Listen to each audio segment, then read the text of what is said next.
Olá, sejam todos bem-vindos novamente ao podcast Esta é uma História Real. Eu sou a professora Ione Benettoli e hoje eu vou contar 4 causos para vocês que falam sobre assombração.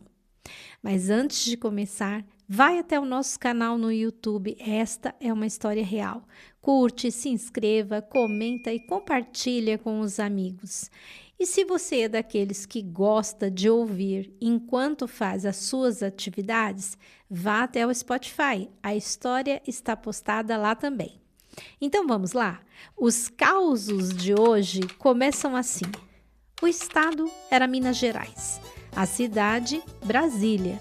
Hoje, Brasília de Minas, para não confundir com a capital do Brasil, que foi fundada muito tempo depois dessa cidadezinha, em 1960. Naquele tempo, as pessoas se locomoviam com carroças, cavalos, a pé. Eram tempos muito difíceis. Para sair à noite, se tivesse lua, era mais fácil. Mas nas noites em que não havia lua ou ela estava crescendo ainda, era muito escuro.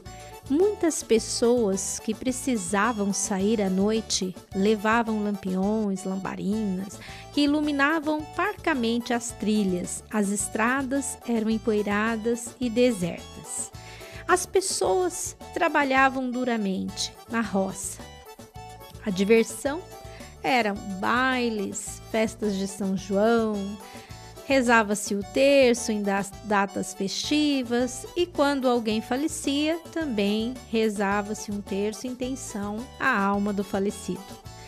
Faziam fogueira, conversavam em volta dela e ali a tradição oral de contar fatos sobrenaturais era muito comum. A vida era simples, o dinheiro era escasso. Muitos saíam das suas regiões em busca de melhores condições de trabalho. Faziam contratos para trabalharem como colonos nos cafezais em outros estados da região sudeste, da região sul. Viajavam de trem e depois do contrato assinado, toda a família mudava-se para trabalhar e buscar melhores condições de vida. E assim, o Brasil plural ia se formando, com migrantes e descendentes de imigrantes. Crenças diversas, falares característicos, costumes, culinária diferentes, iam se misturando e enriquecendo a vida daqueles que abriram regiões ainda não desbravadas no interior brasileiro. Alec era um rapaz na casa dos 19 anos quando este caos aconteceu, nos idos do final da década de 40. Morando nesta região de Minas, ele saiu a cavalo, como era normal nessa época, e quando voltava, já estava escuro. A lua não era cheia, mas iluminava um pouco a noite. Ele vinha com cautela. Chegaria em casa umas 10 horas. Nesse tempo, 10 horas já era bem tarde. As pessoas dormiam muito cedo e acordavam com o raiar do sol. Quando Alex chegou em um determinado trecho do caminho, o cavalo parou e refugou. Não quis continuar. O Alec sabia que os animais tinham uma percepção muito aguçada e que poderiam pressentir algo muito antes do homem perceber.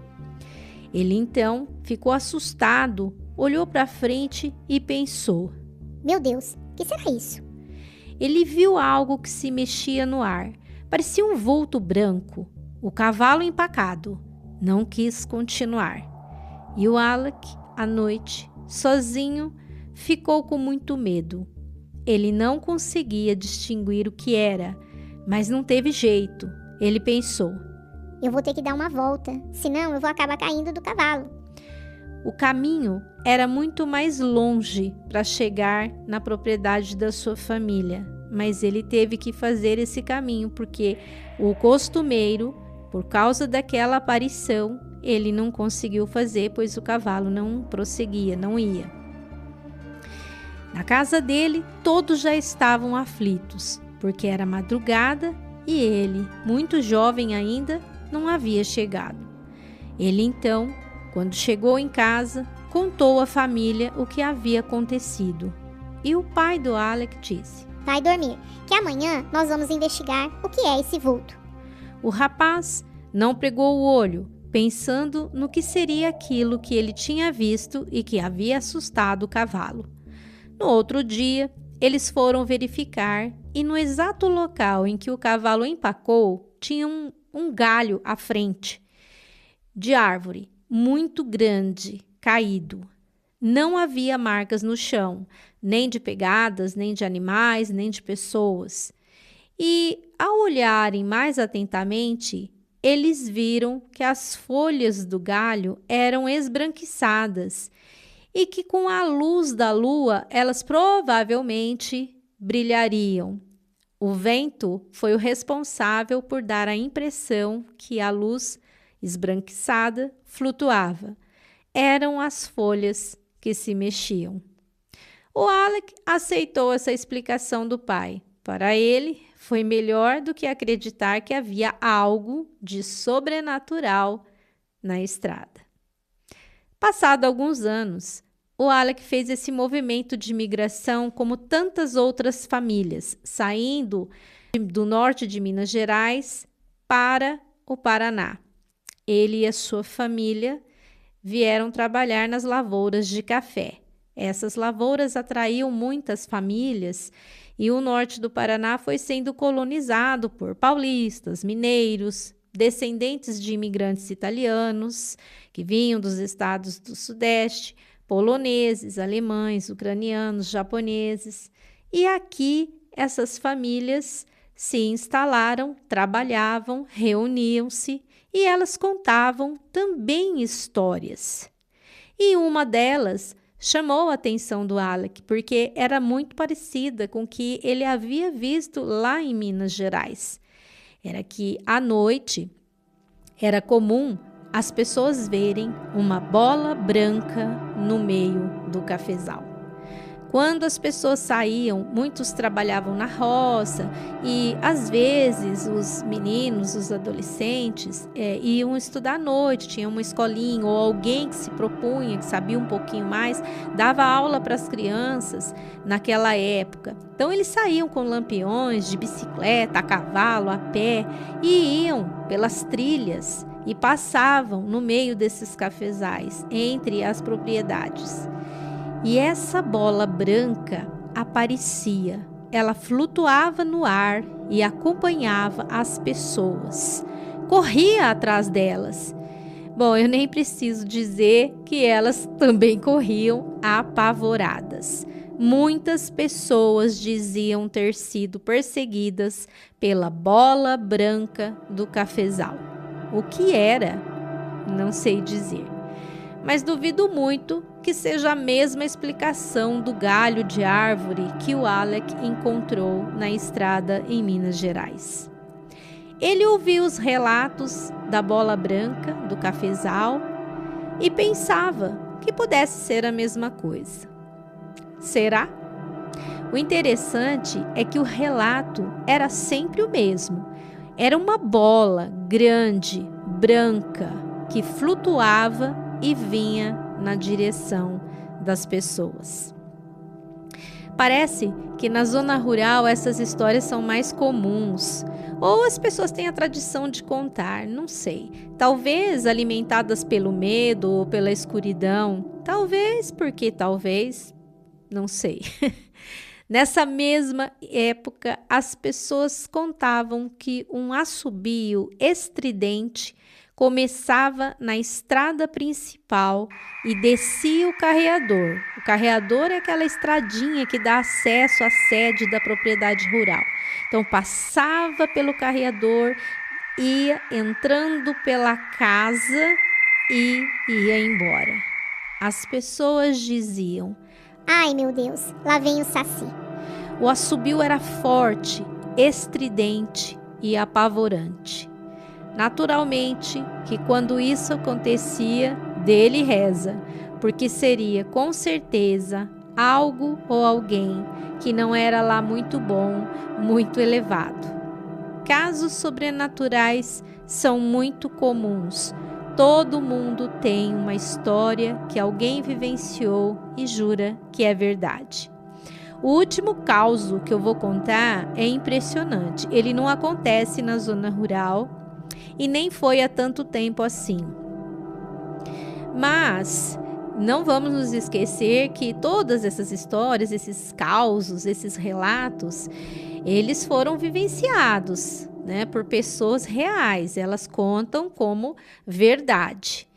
E imaginação ou não, eu vou deixar para vocês decidirem. Mas o caso, esse, que não foi na zona rural, ele começa assim. Havia um senhor que tinha uma causa trabalhista e ele era muito alegre, passava toda semana no sindicato da sua categoria para perguntar se o dinheiro já havia sido liberado. Isso durou um tempo. Ele ia toda semana e conversava com a secretária. Ela olhava e dizia: ainda não saiu.